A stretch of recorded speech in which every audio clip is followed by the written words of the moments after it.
Olá, bom dia para você. Está começando o Globo Comunidade com um alerta. Quase todo mundo usa o celular para enviar e receber mensagens, para comentar e compartilhar fotos nas redes sociais, fazer compras ou transações bancárias pela internet. Mas olha, gente, infelizmente, algumas pessoas se aproveitam para praticar crimes. São os chamados cybercrimes ou crimes digitais. Afinal, o que são? Como denunciar? E qual a punição para quem cometer esses crimes? Para conversar sobre esses assuntos, convidamos o especialista em segurança da informação, Carlos Sampaio, e o delegado da Polícia Civil, Eronides Menezes, gestor da Delegacia de Crimes Cibernéticos. Bom dia. Obrigada pela participação de hoje aqui no Globo Comunidade. Eu gostaria de saber de vocês o que a gente pode recomendar para aquelas pessoas que sempre usam os meios eletrônicos para se comunicar, para se divertir, para orientar até a família, os filhos, porque muita gente acha que a internet é terra de ninguém. E o anonimato faz com que muitas pessoas publiquem alguns conteúdos. Qual é a diferença entre o direito à liberdade e a liberdade como ofensa? Bom dia. Bom dia. Bom, primeiramente, as pessoas têm que ter cuidado com aquilo que elas vêm divulgando na internet. Você pode estar injuriando alguém, né? Pode estar difamando, pode até caluniar alguém, atribuindo um fato criminoso. Então tem que ter todo esse cuidado na hora de estar publicando, porque se a pessoa se sentir ofendida, ela vai procurar os direitos dela, vai pedir uma reparação. E isso aí é crime, né? Apesar de a pena ser pequena, 6 meses, 1 ano, abaixo de 2 anos, isso é crime. Então as pessoas têm que ter muito cuidado com o que andam publicando na internet. Essa falsa sensação de anonimato faz com que as pessoas sintam mais coragem de agredir ou então de publicar e aí, ao mesmo tempo, dizerem que não, estou apenas manifestando o meu direito, o meu pensamento. Bom dia, Meire. Bom dia. Realmente, isso é uma característica, dá para a gente vincular isso ao psique da pessoa, de achar que porque você está atrás de uma tela, num quarto onde só tem você, 4 paredes, você vai estar sozinho. Não, aquele ponto, aquilo ali é como se fosse uma janela dentro dessa grande rede e essa janela, apesar de passar a falsa percepção de que você não pode ser encontrado dentro daquele mar de outras janelas, a internet é um ambiente computacional, ela tem endereço, ela tem detalhes que identificam unicamente cada aba daquela do navegador que você está usando. Então, é muito fácil, muito comum a gente encontrar nas pessoas essa sensação de anonimidade, muito porque é o que a gente vê na televisão, em filmes, né, onde as pessoas têm ícones que se transformam em outros jogadores, ou até mesmo alguns aplicativos que criam uma realidade paralela e a pessoa acaba achando que atrás daquilo ali ninguém consegue achar nada, mas não é tão verdade assim não. Eu tenho uma analogia que eu gosto de fazer, porque na hora que você está escrevendo sobre você, você não pode se acusar de ter escrito uma coisa ruim, porque é sobre você. Mas sobre uma outra pessoa, pense da seguinte forma. Sabe um outdoor daqueles de grande movimentação na Avenida Agamenon Magalhães, certo? Se você acha que o que você vai escrever sobre uma outra pessoa ou sobre uma empresa não pode ser publicado num outdoor, não publique, porque provavelmente vai fazer mal ou vai ensejar um desconforto na outra parte. E se ofender, tem todo o direito de procurar a polícia, de procurar a justiça e procurar seus direitos, né? Inclusive, doutor, a gente listou aqui alguns dos principais crimes cometidos na internet. Gostaria que vocês comentassem sobre eles. Por exemplo, publicar ofensas em redes sociais. Que tipo de ofensas a gente pode dar como exemplo? Pode ser, inclusive, uma ofensa racial, é crime, né? Um tipo de injúria. Ou digamos, uma calúnia, por exemplo. Caluniar alguém, atribuir um fato criminoso àquela pessoa, afirmar fulano tem o costume de vender drogas. Isso é uma calúnia, é um fato criminoso, está dizendo que ele pratica aquele tipo de crime. Ou difamar, fulano tem costume de andar com traficantes, está afetando a fama daquela pessoa, né? Então, isso aí é um tipo de ofensa que pode ser publicado, ou então das características físicas até mesmo da pessoa. Tem gente que gosta de estar publicando isso para criticar, né? É uma agressão na internet, né? Isso. Outro item que a gente listou é o roubo de senhas. Tem chegado muita queixa em relação a roubo de senhas aí na delegacia, doutor? Tem sim, inclusive tem ocorrido de várias formas, né? Uma delas, a mais antiga, é o phishing, que chama. Ele vai tentar pescar. Ele manda um SMS, ou manda um e-mail, ou uma mensagem, né, através de aplicativos ou no celular, pedindo para a pessoa clicar no link, né? Quando a pessoa clica, então ele começa a capturar tudo que é digitado no computador da pessoa, ou então obtém outras informações daquela máquina, daquele celular, que vai conseguir recuperar a senha. Nossa. E o principal ponto é que a senha hoje, você adquirindo a senha do e-mail da pessoa, ele consegue invadir todo tipo de serviço. E aí é preciso ter muito cuidado com senhas, né? Exato. Senha tem toda uma característica, né? Senha é um segredo privado de cada pessoa. E como segredo privado, ela tem que ser sua, você não pode estar compartilhando senhas. Do mesmo jeito que você não compartilha senhas com outras pessoas, você também não deve compartilhar senhas entre serviços. Então, você tem uma aplicação... A mesma senha para várias redes sociais, por exemplo. Você usa a mesma senha para várias redes sociais. Basta ser comprometida a uma única. A gente sabe hoje que as redes sociais têm altos esquemas de segurança, porque muitas delas, as mais famosas e mais comuns, elas passam a ser até meio de vida de algumas empresas, de algumas pessoas que trabalham com essa divulgação.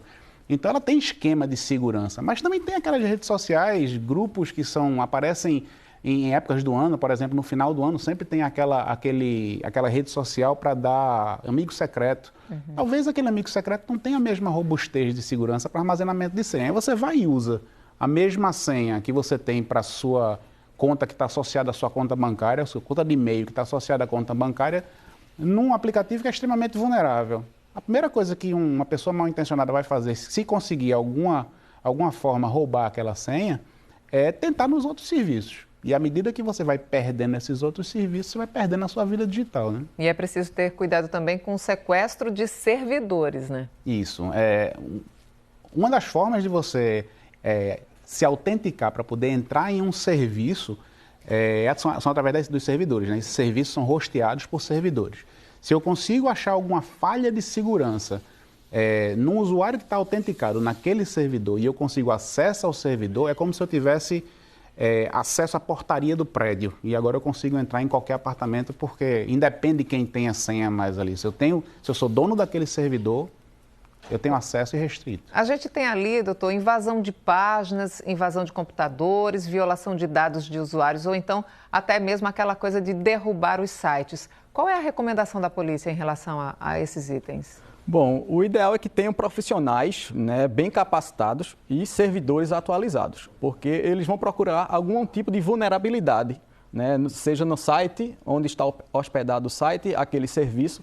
Então, profissionais bem capacitados, eles vão poder atualizar aquele serviço, aquele servidor onde tudo está hospedado, para impedir, porque diariamente uma falha é descoberta. Então, os hackers, os invasores, eles ficam procurando essas falhas, possuem programas para escanear a própria internet à procura de um servidor, algum IP, onde ele possa invadir, penetrar naquele servidor com aquela falha. Então, importante mesmo manter tudo sempre atualizado. E como é que o Marco Civil da internet ele pode garantir a manutenção de direitos e deveres dos internautas? O que é que, na prática, a gente conquista com isso? Bom, o Marco Civil trouxe algumas inovações realmente, né? Inclusive tem vários deveres, né? Para provedores de aplicação ou de serviços, eles têm que manter as informações do usuário. Então não adianta você criar um perfil falso, difamar alguém ou fazer qualquer coisa de ruim na internet, excluir e achar que aquilo está excluído. Não, ali o provedor de serviço, o site, ele vai ter que guardar por um tempo mínimo aquelas informações. Então basta a vítima procurar a polícia ou até mesmo a justiça civil para pedir os registros de acesso daquela pessoa. Vamos ter todos os IPs que foram utilizados, mesmo que a conta seja excluída. Então, os provedores de aplicação têm que guardar as informações. E derrubar uma página não é simples, não. A gente precisa de um especialista e precisa também procurar a polícia para que isso aconteça, doutor? Também precisa, sim. Tem que ter um especialista que mostre, né, e também os logs de acesso de quem acessou aquele servidor. Né? O colega pode falar isso até melhor do que eu, mas a gente investiga esse tipo de ação, sim, né? Porque a gente vai atrás dos IPs. Todo mundo, para fazer qualquer coisa pela internet, utiliza um IP, uma conexão. Então, é disso que a gente vai atrás. O pior é que muitas vezes isso vai dar em algum outro país. né? É coisa internacional, algum grupo que se junta para poder praticar esse tipo de ação. Carlos, todo mundo pode ser rastreado? Todo mundo pode ser rastreado. Isso que o doutor falou é exatamente o que acontece. Para você ter acesso à internet, independente de aonde você esteja, no celular, no tablet, na Smart TV, no seu computador, a sua conexão com a internet sai a partir de um IP, certo? Esse IP, ele tem que ser armazenado, o registro dele, qual usuário foi associado àquele IP, e aquilo tem que ser guardado, a legislação permite isso. Vamos só reforçar explicando o que é IP, para todo mundo não ter dúvida. IP é um endereço na rede, na internet. IP é uma referência de internet protocolo, protocolo de internet.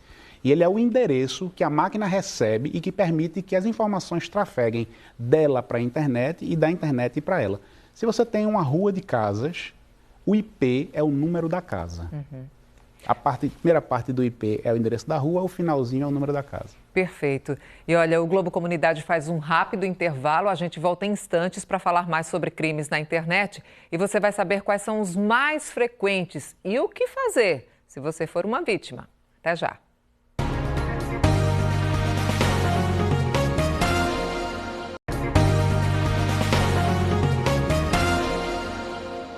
Estamos de volta com o Globo Comunidade, que hoje está falando sobre crimes na internet. Aqui no estúdio, o especialista em segurança da informação, Carlos Sampaio, e o delegado da Polícia Civil, Eronides Menezes, que é gestor da Delegacia de Crimes Cibernéticos. Continuamos com a nossa conversa, até porque as pessoas parecem estar se acostumando a denunciar, doutor. Ou ainda falta muita informação para que elas procurem a ajuda da polícia quando elas se sentirem lesadas, por exemplo, nas redes sociais. É verdade, Maria. O pessoal tem procurado bastante a delegacia, tem inclusive mandado e-mails, eu disponibilizei inclusive um WhatsApp da delegacia para as pessoas tirarem dúvida.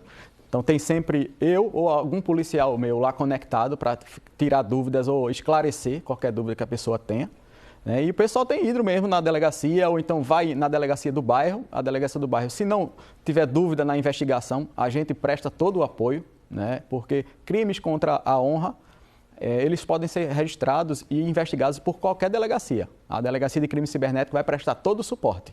Então, mesmo que não seja uma delegacia especializada, se a pessoa estiver numa região bem distante da delegacia especializada, ela pode procurar o serviço policial que ele encaminha para o senhor investigar se for uma coisa mais profunda. Pode ser uma cidade longe da capital, ele pode procurar sim a delegacia lá da sua cidade, que o delegado de lá entrará em contato conosco e nós prestaremos todo o suporte na investigação. Inclusive, nós recebemos aqui uma pergunta de um telespectador de Pernambuco, ele não vai se identificar, mas ele pede uma orientação sua. Ele diz o seguinte, que tomou conhecimento que há um usuário do Facebook em Florianópolis que criou uma página pessoal na rede social com o mesmo nome que ele tem aqui.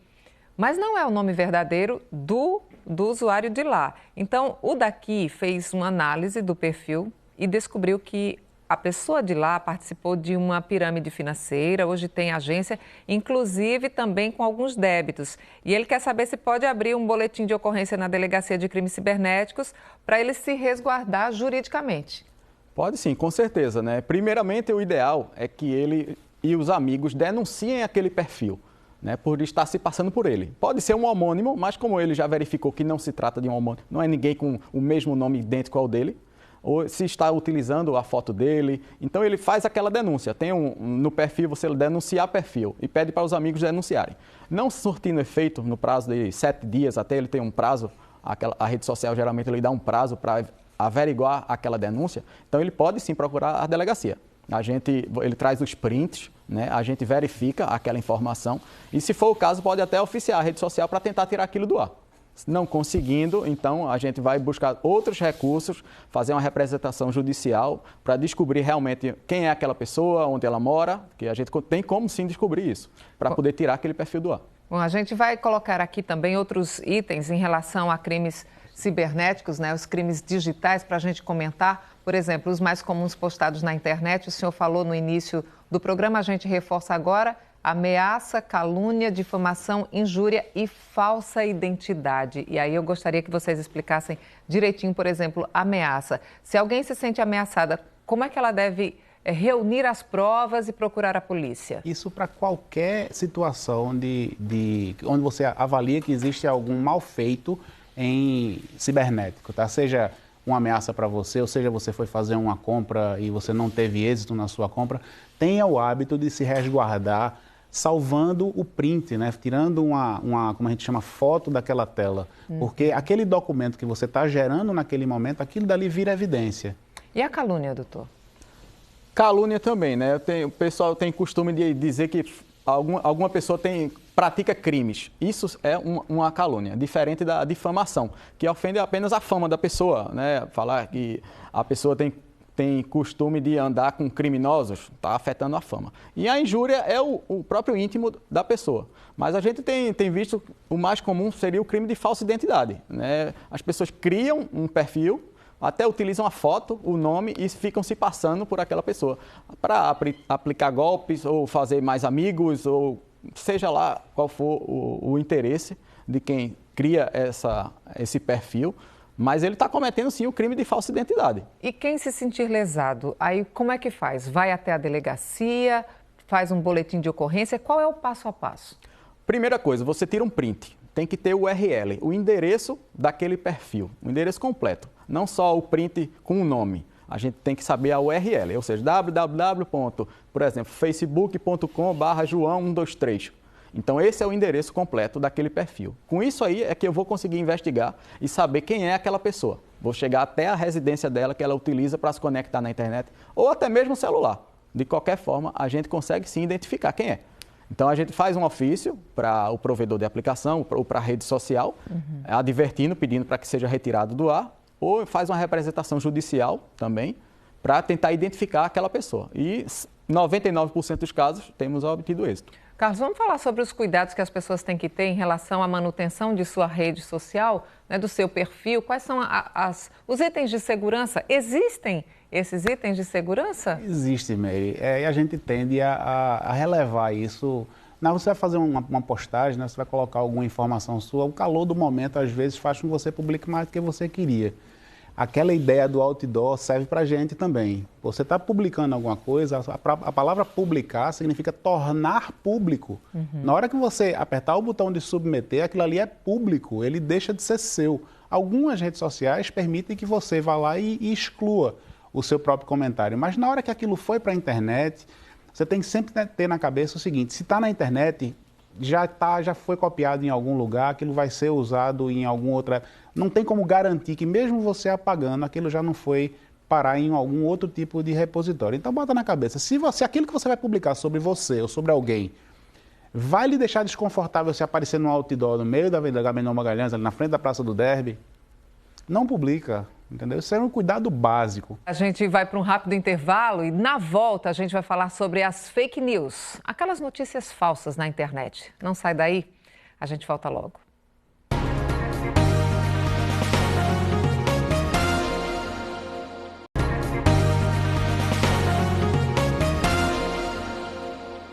O Globo Comunidade está de volta, falando hoje sobre os cybercrimes, ou crimes na internet. Estamos com o delegado da Polícia Civil, Eronides Menezes, que é gestor da Delegacia de Crimes Cibernéticos, e com o especialista em segurança da informação, Carlos Sampaio. Quem nunca se deparou com a notícia falsa na internet, não é? E a gente precisa ter muito cuidado e saber da fonte. Agora, eu gostaria de saber de vocês se existe um programa específico para espalhar essas fake news. Pois é, Mary, aquele anúncio, aquele boato, antigamente chamado de boato, hoje ganhou o nome de fake news, que aparece na rede social da família, aquilo dali é basicamente uma pessoa que pegou a informação e repassou sem ter o mínimo critério de verificar se aquilo é verdade ou não.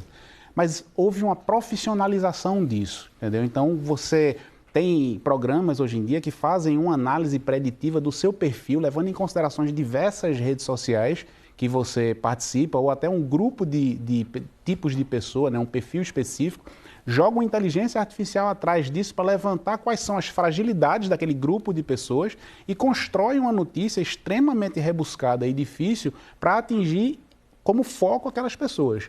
Existem esses programas, mas não são programas triviais, de fácil acesso, alguns deles são remunerados e bem caros, mas existe sim. Bom, então, popularmente, sai passando de uma pessoa para outra. Aqui funciona mais ou menos dessa forma. E aí se você vai passar sem ter nenhum mínimo de critério de perguntar se aquilo é verdade, pergunta no Google se aquilo é verdade, Se passa sem ter o mínimo de critério, você acaba gerando uma fake news de baixo impacto, tá? Mas quando a gente está falando de processos eleitorais, de movimentações estadistas, aí o negócio tem que ser mais rebuscado. Mas uma notícia falsa pode detonar com a vida de alguém, né? E qual é a dificuldade que a polícia encontra de chegar aos responsáveis, doutor?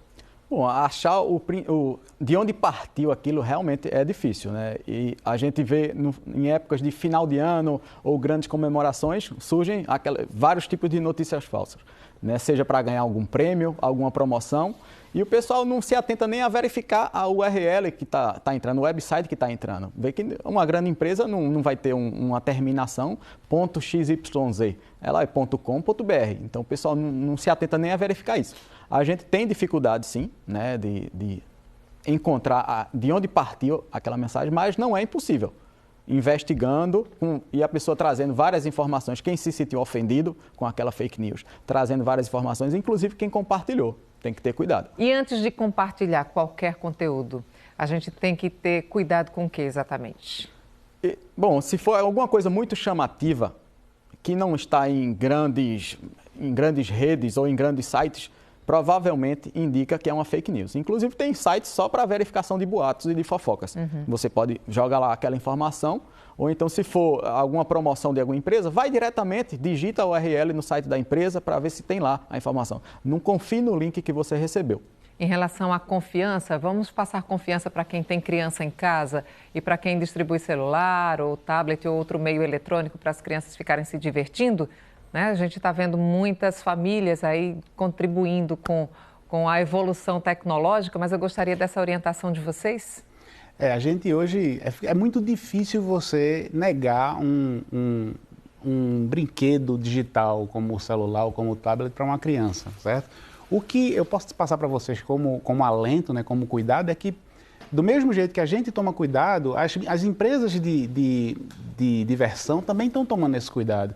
Então, muito provavelmente, aquele aplicativo que seu filho usa, ele tem uma configuração para a criança, tá? Um exemplo disso é o YouTube, que as crianças gostam de usar. Você pode dizer, colocar na configuração que quem vai estar usando aquilo ali é uma criança. A maioria dos aplicativos tem isso. Se ele não tiver, talvez não seja para aquela criança estar utilizando. Então, mas em normas gerais, é não entregar sem supervisionar. Olha o que ela está fazendo, participa daquele começo de vida digital, desliga aquele negócio muitas vezes, vai jogar bola, entendeu? Mas quando você estiver com ele, esteja com a configuração adequada para a idade da criança. Vamos falar sobre as formas de denúncia, doutor, para ajudar o pessoal aí que se sentir vítima de algum tipo de crime cibernético. Quais são as formas? Bom, a pessoa pode procurar a Delegacia de Crimes Cibernéticos, que fica na Rua da Aurora, número 487. Né? Funciona todos os dias, de segunda a sexta-feira, das 8 até as 17 horas. Ou então pelo WhatsApp, o DDD 81 99488 7365. A gente também tem uma outra forma aqui, olha, para denunciar, que é o safernet.org.br.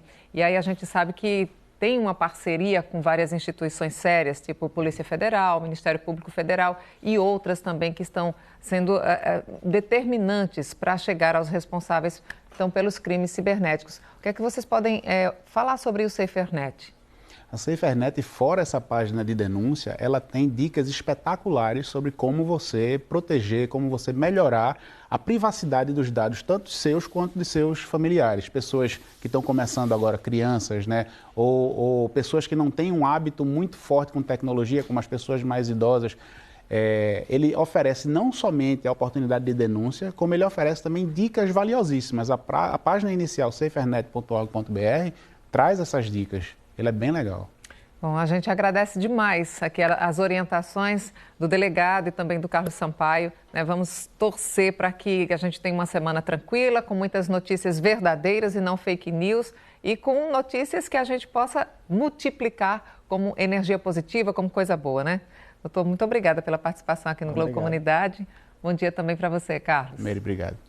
E o Globo Comunidade fica por aqui. A gente deseja para você um ótimo domingo, uma ótima semana também.